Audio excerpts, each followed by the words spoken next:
আপনি balance maintain করেন, আস্তে আস্তে ধীরে স্থিরভাবে কাটতে খাইবেন, শব্দ হবে না। শব্দ হবে না টুকটাক। আর চাবিজটা ধরতে হবে এইভাবে স্যার, মানে কিন্তু অনেকে আমরা এইভাবে মারবেন কাটবেন শব্দ হবে না। এইভাবে হবে না স্যার, এইভাবে হবে না।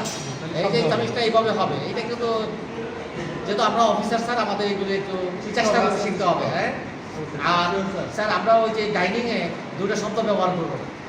অফিসার্স ডাইনিংয়ে অলরেডিস আর ladies not discuss officers match, এটা একেবারে নিষিদ্ধ। এটা স্যার আমরা মাথায় রাখবো। কোনো পলিটিক্স নিয়ে কথা বলবো না, আর কোনো লেডিস নিয়ে ডিসকাস করবো না। এটা অফিসার্স ম্যাচে আমরা সম্পূর্ণ সামরিক বাহিনীতে এটা নিষিদ্ধ, আমরা এটা করবো না। আর সিনিয়র যখন খাওয়া স্টার্ট করবো, আমরা খাওয়া স্টার্ট করবো ফরমালি। সিনিয়র যখন ক্লোজ করবে, আমি এক টুকরা ভাত খেয়েছি, আমাকে ক্লোজ করে দিতে হবে, তারপর আমরা খাবো না। আর সবাই চেষ্টা করে ছোটো পিসটা নেওয়ার জন্য। আপনার জন্য একটা পিস, একটা আলু বরাদ্দ, একটা মাংস বরাদ্দ। আমি যাতে বড় রান্না নেই, সবাই ছোটো রান্নে, এটা কিন্তু মাথায় রাখবেন। আচ্ছা, তারপরে এই খাবারটা আমরা যখন খাবো, মুখটা খুলে খাবো না, এমন করে খাবো না, শব্দ হবে না, বন্ধ করে। আমরা যা খাওয়ার সময় শব্দ করবো না, কোনো খাওয়াতে কোনো শব্দ হবে না, একেবারে সাউন্ড স্লিপ। আর আমরা চেয়ারে যখন ডাইনিং এসে বসবো, চেয়ারে সবসময় চেয়ারে বসার সময় ডান দিক দিয়ে ঘুরে বসবো, বাম দিক দিয়ে বাইর হয়ে যাবে। চেয়ারে বসা নিয়ে আমরা কি স্যার, যে আমরা ডান দিক দিয়ে এসে চেয়ারে বসবো, বাম দিক দিয়ে বাইর হয়ে যাবো, কোনো শব্দ হবে না। এইটা স্যার একটু খেয়াল রাখবেন। আর গ্লাসের পানি পুরো একবারে খেয়ে ফেলবো না। এইটুকু পরিমাণ যখন পানি থাকবে, আপনাকে ওয়েটার তখন বুঝবে যে কি পানি আর লাগবে না। অর্থাৎ 3 ভাগের 2 ভাগ আপনি পানি গ্লাসে রাখবেন, তখন ওয়েটার বুঝবে যে পানি লাগবে, বাকিটা কাভার করে দেবে। আর একদম 3 ভাগের 1 ভাগে যখন নিয়ে আসবেন, তখন আপনাকে ওয়েটার পানি দিবে না, এবং 3 ভাগ একদম পানিটা গ্লাসে রেখেই দিবেন শেষ পর্যন্ত। অর্থাৎ এই পানিটা, এই গ্লাসটা অন্য কোনো অফিসার তখন ইউজ করবে না। কেন? তখন দেখবে যে গ্লাসটা ইউজ হয়েছে। এইটুকু স্যার আমরা ম্যাচ কাস্টম আমরা করবো।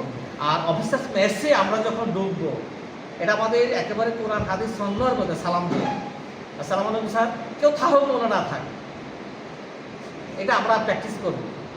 হ্যাঁ, যে মনে করেন কেউ নাই, আপনি এই রুমে কি আছে, তখন স্যার ফেরেস্তা আছে, রাইট? পৃথিবীতে মানব জন্মের আগে, সৃষ্টির আগে পৃথিবীতে কি বিচরণ ছিল? জিন, হাজার হাজার কোটি কোটি বছর জিন বিচরণ করছে, তাই না স্যার? তো এইটা যে সেনাবাহিনীর এই যে নিয়মটা, ম্যাচ কাস্টমটা, যে আমরা সালাম দিয়ে ম্যাচে ঢুকবো, এটা স্যার আমাদের জন্যই ভালো। কেউ না থাকলেও এটা স্যার একটু খেয়াল করবেন। আর স্পট সিনিয়রিটি অনুযায়ী বসবেন, এখানে সিনিয়র মোস্ট, আর আমি যেখানে বসছি এগুলো একদম মোস্ট জুনিয়র বরাবর, এটা খেয়াল করবেন স্যার। একবারে ওই পাশে সিনিয়র মোস্ট চিফ গেস্ট, আর সবচেয়ে জুনিয়র বসবে এখানে। তারপরে যে সাইডগুলো আছে, ওই পাশ থেকে সিনিয়রের জন্য যে বসবে, এটা হলো নিয়ম স্যার। সব জায়গায় আমি আপনার এই নিয়মগুলো আমরা মানার চেষ্টা করবো, এতে করে আমাদের জন্য ভালো হবে। আমাদেরকে স্যার তখন কেউ আন্ডার এস্টিমেট করবে না স্যার, এটা হলো আমার সবচেয়ে বড় কথা। আপনাকে যেন কেউ মনে না করতে পারে আপনি একজন সিভিলিয়ান, নর্মাল পাবলিক, বা আপনার অ্যাটিটিউড, আপনার আচরণ আমাদের আচরণ এমনটা যাতে না হয়, যাতে আমাদেরকে কেউ আন্ডার এস্টিমেট না করতে পারে। কারণ বিএনসিসিকে নিয়ে অনেকে আন্ডার এস্টিমেট করে, অনেক স্যার আমাদের অনেক দীর্ঘ অভিজ্ঞতা। বিএনসিসিতে স্যার অনেক সারা জীবন লড়াই করছি। আমাকে অফিসার দেখলে বলতো যে পাগলা অফিসার, স্যার জ্বালামাই বক্তব্য দিয়ে না, এই কথাগুলো বলতো, কষ্ট পাইলো, এবং রাগ করে অনেক কনফারেন্সে কথা বলি নাই, অনেকবার বলছে স্যার কথা বলি নাই শেষ পর্যন্ত।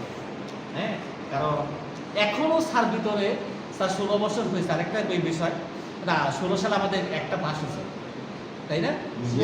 কিন্তু আজকে পর্যন্ত বিধি কেন মাত্র 3 দিনের লাগার কথা হয়। আমরা বরাবর আমরা বিভিন্ন কনফারেন্সে বলছি একটা কথা স্যার এখানে, যে কি তত্ত্ব বনা সকলের স্বার্থর যেন থাকে, যে 16 সালে একটা পাস হয়ে একটা বাহিনী হয়ে গেছে, সেনা, নৌ, বিমান, পুলিশ বাহিনী, আনসার বাহিনী, যেমন বাহিনী ঠিক সেম বাহিনী।